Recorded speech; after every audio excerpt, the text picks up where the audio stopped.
కామెర్లు నిజానికి పెద్ద జబ్బేం కాదు.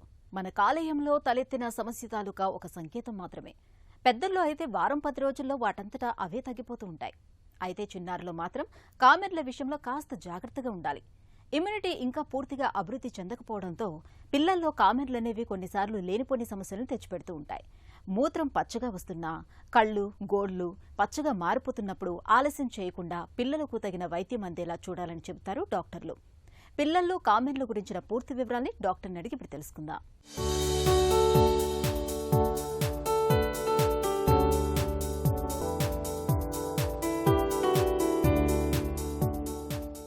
పిల్లల్లో కామెర్లు అనేది సాధారణంగా ప్రసవం జరిగిన 2వ రోజు నుంచే మొదలవుతుంది. సహజంగా 80% మంది పిల్లలకు పుట్టిన వెంటనే కామెర్లు వస్తాయి.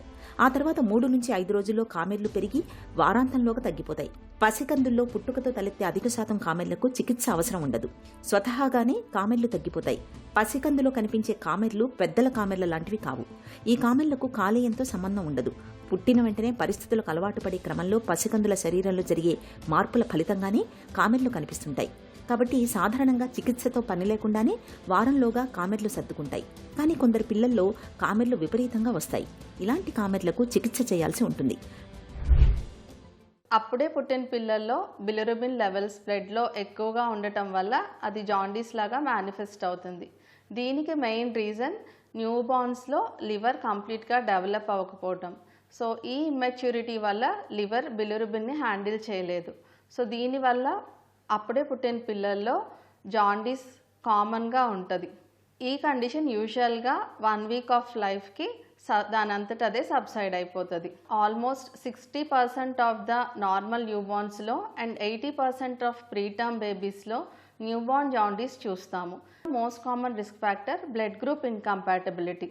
Mother blood group RH negative blood group అయ్యి బేబీది RH పాజిటివ్ బ్లడ్ గ్రూప్ అయినా, లేదా మదర్ బ్లడ్ గ్రూప్ O అయ్యి baby blood group A, B or AB అయినా so risk of severe hyperbilirubinemia ఎక్కువగా ఉంటుంది. ఇవే కాకోకుండా ప్రీటర్మ్ బేబీస్లో అండ్ ఇన్ఫెక్షన్స్ ఉన్నప్పుడు అంటే సెప్సిస్ ఉన్నప్పుడు, పాలీసైథీమియా ఉన్నప్పుడు కూడా జాండీస్ సివియారిటీ పెరిగే ఛాన్స్ ఉంటుంది. ఇవే కాకుండా మోస్ట్ కామన్ కండిషన్స్ అడిక్వేట్గా ఫీడింగ్ లేకపోవటం. న్యూబార్న్ బేబీస్లో లాచింగ్ సరిగా లేకపోయినా, మదర్కి ఫీడ్ సరిగ్గా లేకపోయినా డీహైడ్రేట్ అయ్యి జాండీస్ ఎర్లీగా సివియర్గా ప్రజెంట్ అయ్యే ఛాన్సెస్ ఉంటుంది. సో బేబీస్ ఆ న్యూబార్న్ బేబీస్ని ప్రాపర్గా ఫీడ్ చేసుకోవాలి. ఇఫ్ నెససరీ ఫార్ములా ఫీడింగ్ కూడా అడ్వైస్ చేయాలి.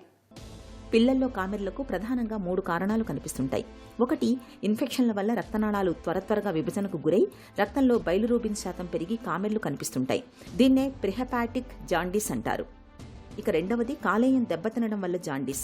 హెపటైటిస్ ఇన్ఫెక్షన్లు, లివర్ క్యాన్సర్ లాంటి వాటి వల్ల కాలేయం దెబ్బతిని వాళ్లలో పచ్చకామెర్లు కనిపిస్తుంటాయి. దీన్నే ఇంట్రాహెపాటిక్ జాండీస్ అంటారు.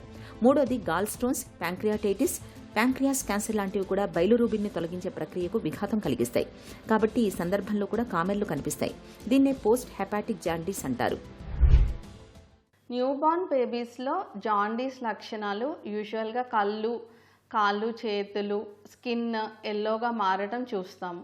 యూజువల్గా పీడియాట్రిషియన్స్ అసెస్ చేసినప్పుడు క్లినికల్గా అసెస్ చేసి దీని సివియారిటీని బట్టి నెసెసిటీ ఉన్నప్పుడు టెస్ట్ చేయడం జరుగుతుంది.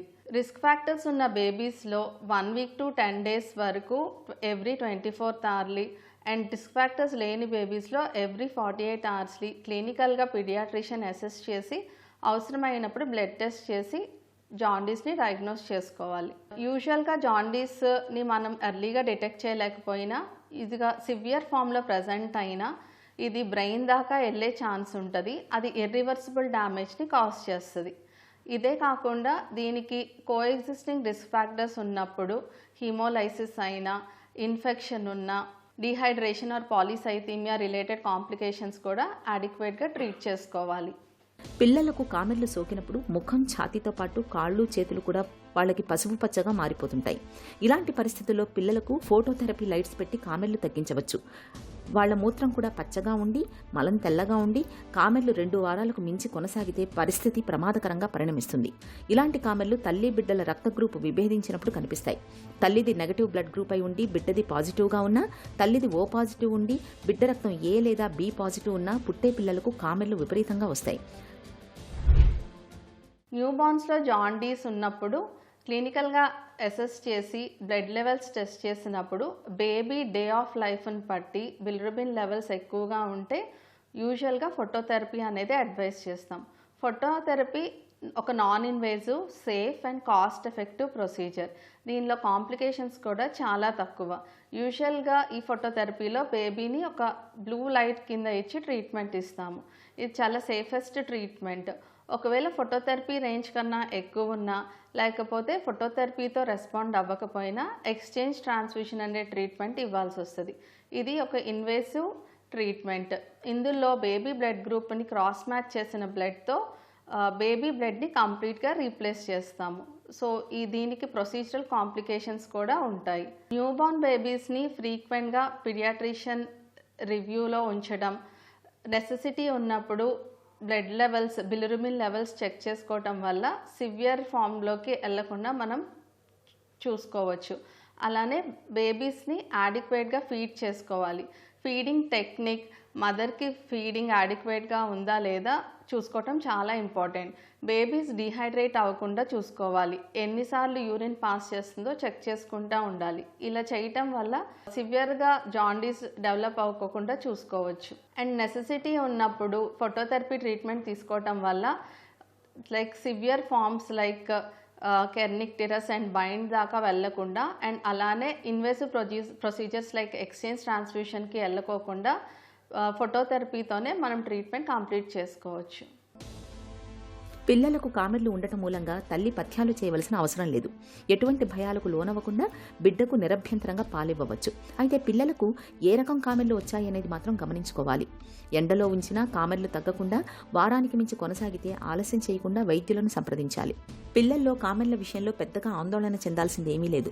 పూర్తిగా నెలలు నిండిన పిల్లల్లో కూడా కామెర్లు 2వ రోజు నుండి కనిపించి వారంలోగా తగ్గిపోతుంటాయి. అదే నెలలు నిండిన పిల్లల్లో అయితే కామెర్లు 2 వారాల దాకా కనిపించవచ్చు. కొందరిలో నెల వరకు కనిపించవచ్చు. సమస్య ఏమీ లేకపోతే ఆ పిల్లలకు పొద్దున్న సాయంత్రం ఎండ తగిలేలా జాగ్రత్త తీసుకోవాలి. అవసరమైతేనే డాక్టర్ సలహా మేరకు చికిత్స చేయించాలి.